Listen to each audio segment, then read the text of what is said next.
dont tu parles, voilà, c'est... enfin, tu m'emmènes, enfin, je me laisse faire et je pars. Et il y a des mots clés. J'ai l'impression qu'il y a des mots clés comme ça qui me déclenchent une sorte de paix, de bien-être, et quand je reviens, je discute là maintenant. Eh bien, tu me dirais à quel moment tu as senti que tu étais complètement en paix, tranquille, etc. Je dirais, je sais pas pourquoi, je sais pas comment. Voilà. C'est donc ma question, c'est de dire, est-ce que c'est normal? Est-ce que c'est quelque chose qui se passe quotidiennement chez les gens? Voilà, c'est parce que c'est un peu perturbant, si tu veux, pour le mental, bien sûr. Oui, tu fais bien de le mentionner. Voilà. Pour qui est-ce perturbant en réalité? Qui, Voilà. qui veut comprendre? Qui veut trouver le truc, tu vois, qui ferait que ad vitam aeternam, je pourrais contrôler, appuyer sur le bouton. Oui, non, mais voilà, la question a été posée et la réponse est là. Ouais. Ah ouais.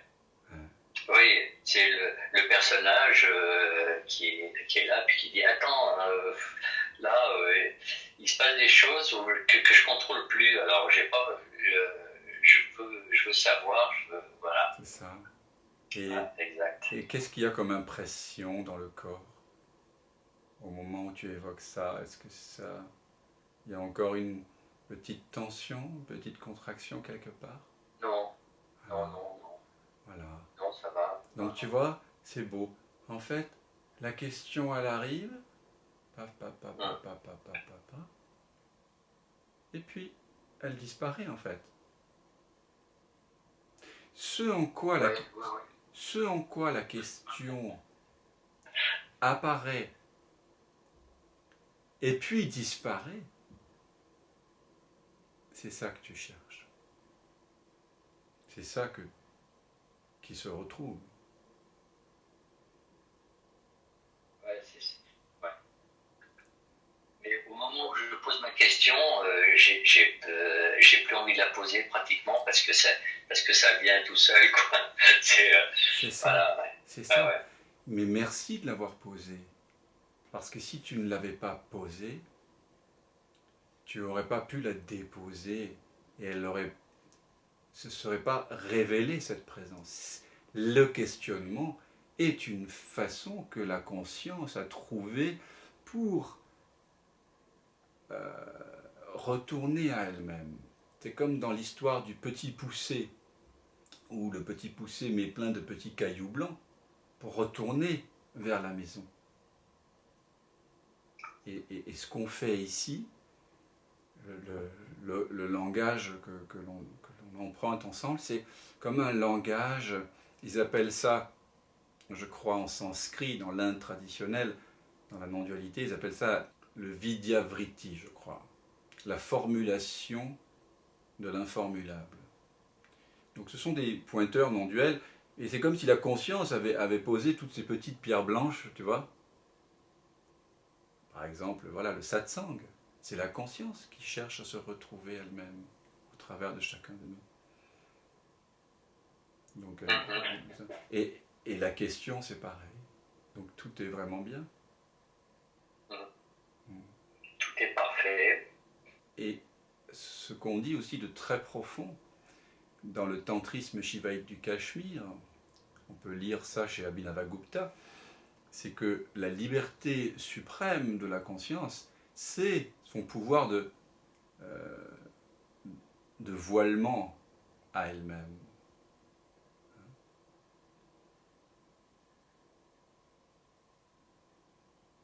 Donc même ça, c'est un jeu finalement. Mais la vie, elle s'amuse, voilà, à se perdre, à se retrouver. Et ça fait partie du jeu que tu te joues à toi-même, puisque tu es la vie, Denis.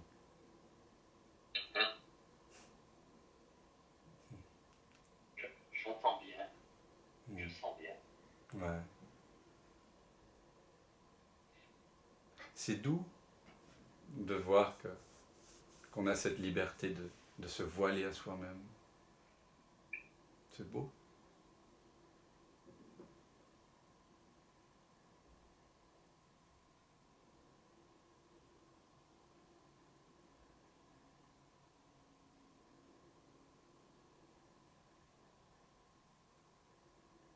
Et il n'y a rien à savoir.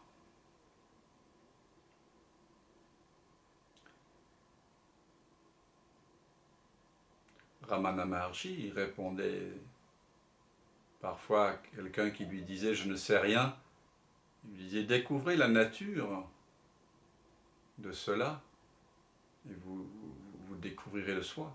Découvrez la nature de cela qui connaît qu'il ne sait rien. » Pour être plus précis. Tu sens pas qu'il y a une douceur incommensurable, une plénitude dans le fait de ne pas savoir, là, maintenant. On ne sait rien.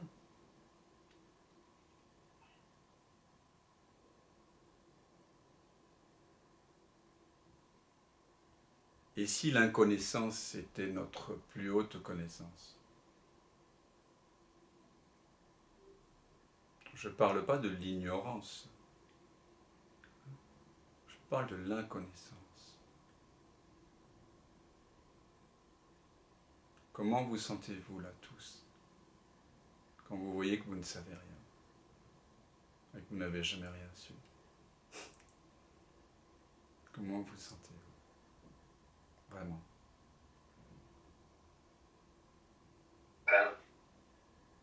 Moi, je me sens très calme, apaisé, on va dire. Oui. Je suis apaisé.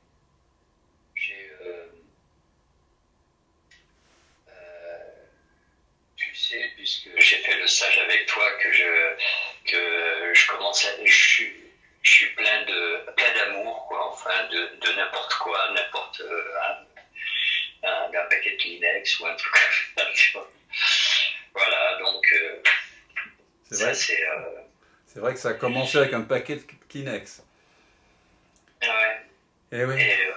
Ouais. Il y a Christine Millet qui nous dit « C'est reposant de ne rien savoir » parce que je vous signale que vous pouvez aussi partager par écrit.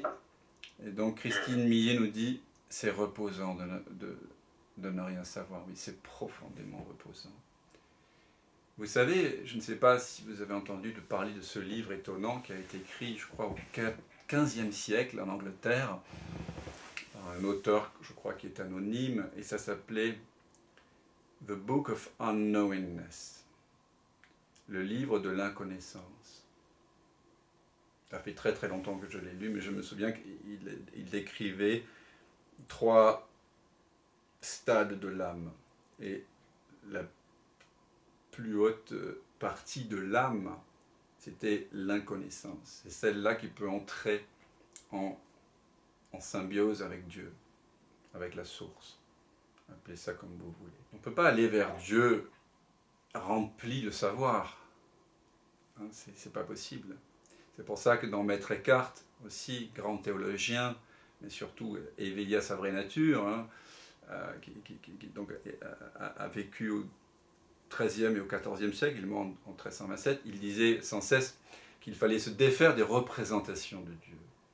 Donc vous devez vous défaire de toute représentation de l'éveil, de toute représentation de vous-même, des autres, de la vie, de ce qui est juste, de ce qui est injuste, de ce qui est bien, de ce qui est mal, de ce qui est spirituel, de ce qui ne l'est pas, de ce qui est sacré, de ce qui est profane.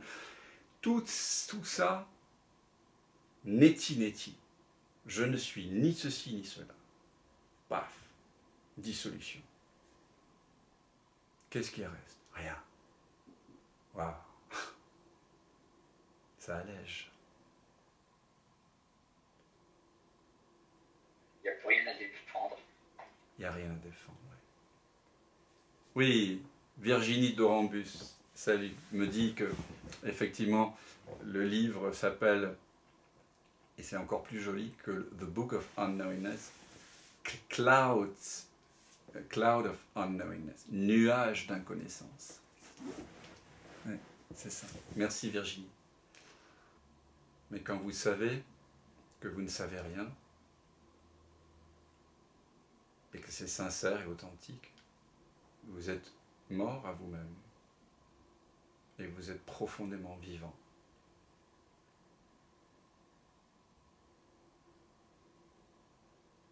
C'est ça la résurrection, mes amis, dont parlait Jésus. Il ne parle pas de la résurrection du corps. Mais comment est-ce qu'on a pu croire à des telles fadaises? C'est incroyable. C'est dingue. Il parle de la résurrection, de revenir à cette présence où l'on ne sait rien, de redevenir comme des enfants. Quand les disciples lui demandent qui sera assis à côté du Seigneur au paradis, et il dit les petits enfants. Voilà. C'est juste revenir à cette innocence en fait.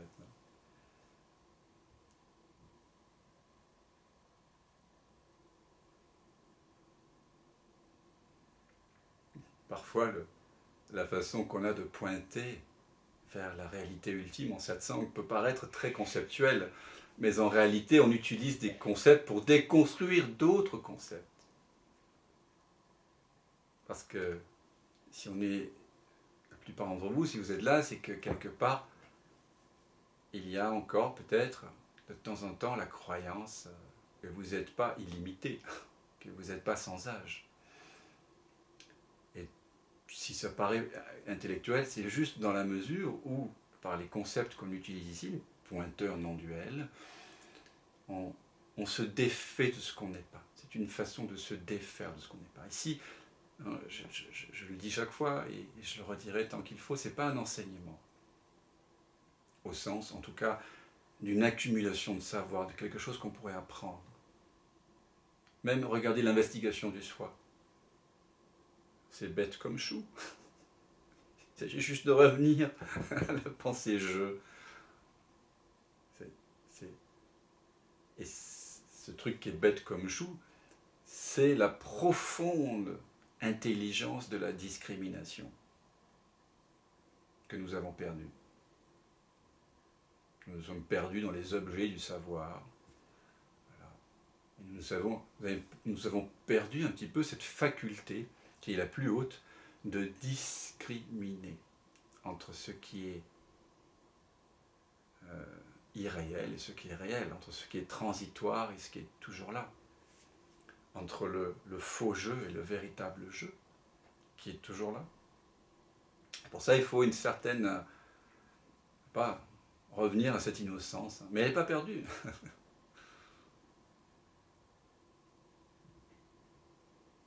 Les savoirs peuvent se perdre. On le voit dans la maladie d'Alzheimer, comment ça se délite. Mais le non-savoir, vous ne pouvez pas le perdre, parce que c'est ce que vous êtes.